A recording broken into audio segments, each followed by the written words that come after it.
Good morning, children. So in today's class we are going to learn about energy of orbitals. So in previous class we have discussed the shape of the orbitals. So now energy of orbitals. So the energy of an electron in a single atom, single atom or hydrogen atom, can be determined only by principal quantum number. So within a shell, all hydrogen orbitals have same energy. So independent of other quantum number. So what does it mean? The single atoms which are having, the its energy can be determined only by principal quantum number. So within a shell, all the hydrogen orbitals, the orbitals what they are having, they all will be having same energy. Understand? If we say their energy, so look at here. 1s is less than 2s equal to 2p is less than 3s equal to 3p equal to 3d is less than 4s equal to 4p equal to 4d and 4f. So this is how the energy will be there. And next the shape, shape of 2s and 2p orbitals are different for an electron. Okay, the shape of 2s and 2p orbitals are different. Why? Because s orbital is spherical in shape, p orbital is dumbbell in shape, isn't it? An electron has the same energy when it is in 2s or 2p orbital. So they are called degenerate orbitals. Understand, children? What do you mean by degenerate orbitals? The orbitals having same energy. The orbitals having same energy are called degenerate orbitals. So look at here, I have taken example hydrogen atom. So hydrogen atom, it is having only one electron. Okay, it is most stable condition, and this condition is called ground state. So the electron which is present in this orbital, first orbital, which is strongly held by this nucleus. That means strong force of attraction will be there between electron and the nucleus. Yes, so an electron in 2s and 2p or higher orbitals in a hydrogen atom. For example, in first orbital it is there, here. So it is moved to second orbit, second orbital or third orbital. Then it is called excited state. Then it is called excited state.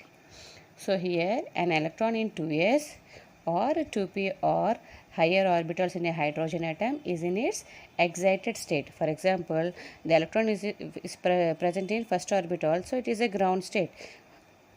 Understand, children? Normally 1s1. When it moves to the second orbital or 2s or 2p, then what we say, the electron can move to any orbital. So what we can say, then when an electron is present in other than the first orbital, for example, they should be present in first orbital, they have jumped to second 2s or 2p orbital, then that electron is said to be have excited state. So the energy of an electron, here it is having excited state. So in hydrogen atom, the electrical interaction between positively charged nucleus and a negatively charged electron is maximum. So here the electrical interaction between this positively charged nucleus, the nucleus will be positively charged. Why? Because it contains protons. And the electron which is negatively charged, they are having strong force of attraction between them, isn't it? So the electrical interaction between positively charged nucleus and the negatively charged electron is maximum. So this is in case of only single atom. For example, if we take for multi-electron atoms, multi-electron atoms, that is a given principal quantum level like S, P, D, F, all have different energies. For example, multi-electron atom have different quantum levels, isn't it? S, P, D, F, and all they have different energies. Why they have different energies? Because the main reason for having different energies of the subshells is mutual repulsion among the electron in a multi-electron atom. So look at here in example, in multi-electron C6 I have taken. Yes, so in C6, first 1s2, 2s2. 1s2, 2s2, 3s2 is the electronic configuration for carbon. So look at here carefully. When we arrange the electron in like this, or in the form of 1s2, 2s2, 2p2, what happens is the interaction between the nucleus and the outermost orbit, the interaction between the nucleus and the outermost orbit decreases. Why it decreases? As the inner orbit electron, so whatever the electrons are present in inner orbit, okay, shield the nucleus, means they do not allow the nucleus to direct contact with the outer orbit. Okay, shield the nucleus, and the net charge felt by the valency electron. So the net charge felt by this valency electron are called effective nuclear charge. So for example, here sun is there. Okay, sun will be there. When the person is standing here, okay, he can experience a direct rays, isn't it? The direct rays. For example, look at here. When the sun is when the man is standing under the sun, he can experience the rays which are coming from the sun. They are very hot, and he experience that hotness, isn't it? So to protect himself, what he will do? He will take, or he will shield with an umbrella. Okay, now what happened? These rays are not directly falling on this man. He is protecting. So he is shielding. So not protect, he is shielding, or he is screening. So in the same way, the electrons which are present in the innermost orbit, okay, the innermost orbit, they shield the nucleus, okay, they shield the nucleus to the outer orbit. So the interaction between the nucleus and the outermost orbit electrons decreases as the inner orbit electrons shield the nucleus, and the net charge, so whatever charge felt by these valency electrons from the nucleus is known as effective nuclear charge. Why they are called effective? Because the inner shell or the inner orbital electron, the electrons which are present in inner orbit, shield the nucleus towards the outer orbit. Understand, children? So this is called effective nuclear charge. And what do you mean by shielding effect? So shielding effect is nothing but the charge felt, okay, the charge felt by the valence electrons from the nucleus, it decreases. When it decreases? With increasing the atomic number. As the atomic number increases, number of shells increases, isn't it? So the charge felt by the valence electron from the nucleus decreases with increasing in their atomic number. Okay, atomic number Z. So as shielding effect of the inner electron increases. Understand? So what do you mean by shielding effect? So as the number of orbitals increases, the interaction between the inner nucleus and the outermost orbit decreases as its atomic number increases. So that is mean it is shielding. Shield the interaction between this inner electron and the nucleus and the outer electron. This inner electrons are shielding. That is called shielding effect. So if we talk about the shape, s orbital, which is spherical in shape, shields the electrons from the nucleus most effectively. Okay, why? Because it is equally distributed. It is spherical in shape. In all directions, it will protect. So the spherical in shape shields the electron from the nucleus more effectively as compared to p orbital. P orbital is having dumbbell shaped, isn't it? The orientation will be x-axis or y-axis or z-axis. So similarly, because of different shape in p orbitals, p orbital shield the electrons from the nucleus more than d orbital. So the energy of the s orbital will be lower than that of the p orbital, and the p orbital will be less than that of the d orbital. In the same way for the remaining orbitals.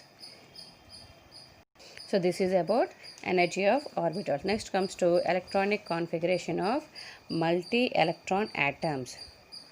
So what do you mean by electronic configuration? The distribution and arrangement of electrons in the main shells, subshells and orbitals of an atom is called electronic configuration of the element. It is of two types, children. So NLX method and orbital diagram method. So what do you mean by NLX method? So here N will be principal quantum number. That means main energy level N. Okay, 1s2, 2s2 we are saying, no, that 1, 2, 3, that will be principal quantum number, that means main energy level. And here L means azimuthal quantum number, that means subshells, SPDF, where X is the number of electrons. So in this way we are going to do our electronic configuration for multi-electron atoms. Okay, so we are going to see So electronic configuration is nothing but filling of orbitals. Filling of orbitals can be done by three processes: Hofbauer principle, Pauli's exclusion principle, Hund's rule of a maximum multiplicity. Okay, so basing on this, we are going to deal with each and everything in a detailed manner. First one is Hofbauer principle. So look at here, children. Hofbauer principle. Hofbau means it's a German word which means building up. Okay, building up. So what it states, in the ground state of the atoms, the orbitals are filled in the order of their increasing energies. So filling of orbitals taking place with the lowest energy to the highest energy orbitals. Okay, highest energy orbitals. It will be first one. It will be based on n values. It will be based on n values. For example, so look at here. For example, 1s, 2s is there. Based on n value, the filling of electrons will be takes place, I said. So which is having lowest number, 1 or 2? 1 is the lowest number. So 1s will be filled. Okay, filled first, then 2s. Understand children? So based on the n values, example I have taken 1s and 2s. So 1s is having lowest n value, so it will be filled first, then second one. This is first case. In second case, if n values are matched, same n values are there, 1s, 2s, 2p. So 2s, 2p both are there, isn't it? So in that case, what we will do is, if n values are matched, then n plus L value will be considered. Okay, orbital with the lowest n plus L value will be filled first. So look at here, example 2s, 2p is there. So here n, L. So what is the n value here, children? 2, isn't it? Here it is 2. For L value, it becomes, here it will be 0. And it will be here 1. Yes, so here in 2s, 2p, same n values are there. Then in which orbital we are going to fill the electron is basing on this n plus L values at 2s, 2p, n equal to 2, here also 2. So L equal to 0, here it will be 1. Yes, so here it will be 2 and it will be 3. So which one is having less n value? So n plus L value, 2s. So here therefore 2s will be filled first. Okay, so n plus L value rule predominant than n. It is more better than n. So here another example I am taking. Here 3d, 4s. Yes, so here n value, L value. So here n value is 3, here n value is 4. So here L value is 2, here L value is 4s now. So it is 0. So it is 5, it is 4. So which one is going to be filled first, children? 4s. 4s after 3d. So what we can say is here n plus L of 3d is greater than n plus L of 4s. So 4s will be filled first, then moves to the 3d orbital. Yes, so here the order of increasing energy of atomic orbitals is, see, 1s is less than 2s, 2p, 3s, 3p, 4s, 3d, 4p, 5s, 4d, 5p, 6s, 4f, 5d, 6p, 7s. So based on this n plus L value orbitals, okay, n plus n value orbitals have arranged in increasing order of their energy. So look at here, 1s, 2s, 3s, 4s, 5s, 6s, 7s, right like this. Okay, 1p won't be there. So 2p, 3p, 4p, 5p, 6p. Next, here 2d will not be there. So 3d, 4d, 5d and 4f. So draw a line like this. Okay, so first 1s will be filled, next 2s, 2p, 3s, 3p, yes, sorry, 3s after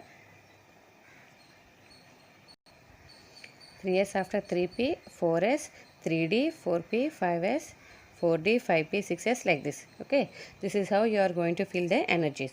So this is called Moller's diagram. So basing on this diagram, the electrons will be filled in which orbital we are going to determine easily basing on this. Next comes to Pauli's exclusion principle. So what it states is no two electrons in an atom can have the same set of values for all the four quantum numbers. That means they are having different spin. MS value will be different. So no two electrons are same orbitals. Different orbitals are with a similar set of four quantum numbers. That is opposite to that. So here I have taken helium. Helium which is having two electrons. That is 1s orbital in a 1s orbital. Okay. Quantum number for first electron. Here the value is equal to n equal to 1, l equal to 0, m equal to 0 and s. ms value or spin. Okay. S value will be plus half for first electron. And for next electron, quantum numbers for the second electron is n equal to 1, l equal to 0, m equal to 0, s equal to minus half. Isn't it? So the maximum capacity of a main energy shell is equal to, so here up to here, what did you understand? So no two electrons of same orbitals, okay? No two electrons of same orbitals, but different orbitals are with a similar set of four quantum numbers. So look at here, no two electrons in the atom can have same set of values for the four quantum numbers. That means they have different orbitals are with a similar set of quantum numbers. Okay, they will be having different spin. One electron will be in positive and one electron will be negative. So here, basing on this, how we arrange the electrons is the maximum capacity of a main energy shell is equal to 2n square. We already discussed this one. Okay, and subshell is equal to 4l plus 2. So basing on this, okay, Beer-Bury rules. Basing on this Beer-Bury rules, he has given how many electrons can be filled in an orbit. Yes, and how many electrons can be present in an orbitals. So shells, KLMN shells, and n value equal to 1, 2, 3, 4, and the number of subshells. Okay, for this k equal to 1, 2, 3, 4. So here number of orbitals n square, n means this only. Okay, n square means 1 into 1 square, that is 1, 2 square means 4, 3 square means 9, 4 square means 16. Isn't it? So how many electrons can be filled? Okay, how many electrons? 2n square plus 1, 2n square. So here 2 into 1 into square. 2 ones are 2, that is 2 electrons can be filled. And next one 2n square. So 2 into 2 square, that is 2 square is 2 2s are 4, 4 2s are 8. So 2, 8, 18, 32. Okay, so in first shell, K shell, 2 electrons can be present. In second shell, 8, third 18, next one is 32 electrons can be present. Next look at here children, third one, Hund's rule. So pairing of electron in the orbitals belonging to the same subshell, that is PDF, okay, does not take place until each orbital belonging to that subshell has got one electron in each with the same spin.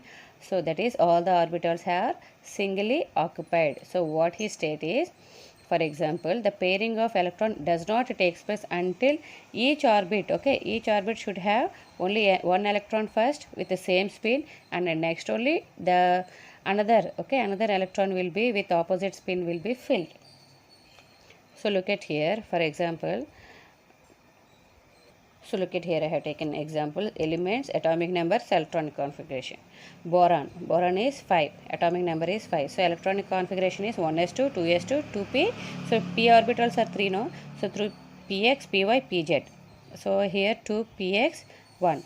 So how it will be? 5 electrons are there. So first 1, 2, 3.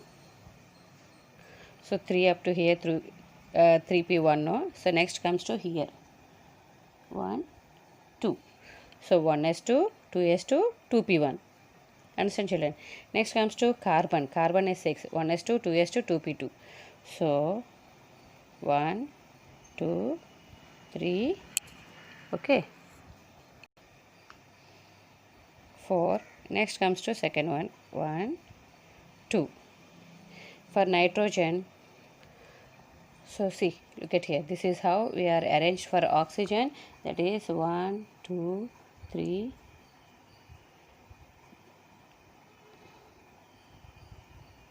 Okay. So in this way electronic configuration will be present. We can write in this form. So in Hund's rule what we got is, so pairing of electron in the orbital belonging to the same subshell. So first I did not do all these 2 electrons in this. First I have distributed and next comes to the first orbital, isn't it? So until each orbital belonging to that subshell has got 1 electron each with the same spin. Yes. So in shortened form using noble gas core, sodium atomic number is 11, that is 1s2, 2s2, 2p6, 3s1. So you can write this form or near inert gas. Okay, neon is a near inert gas for this. So neon 3s1. So look at here, Hund's rule of stability. Okay, how the stability of an orbitals will be there. First, fulfilled orbitals are more stable. Okay, are more stable than half filled. Okay, half filled orbitals are more stable than partially filled. So look at here. Here I taken neon, nitrogen, fluorine. So neon is completely filled. All the orbitals are paired up with 2 electrons, 1s2, 2s2, 2p6. So each orbital are completely filled. Then comes to nitrogen, 1s2, 2s2, 2p3. So here too, either it should be half filled or it should be completely filled. Then only it will get the element can get stability. So it is that p orbital is half filled. Okay, all the 3 orbitals have 1 electron, each 1 electron. So it is also stable than fluorine C 1s2, 2s2, 2p5. So 1s2 is completely filled, 2s2 is completely filled, but 2p5. So here 5 electrons. So one unpaired electron is less. That means present. One unpaired electron is present. So that means it is less stable when compared to partially filled. Partially filled is less stable when compared to full filled orbitals. So this is about energy of orbitals and some principles which are laid for filling of electron, that is electronic configuration. Thank you, children.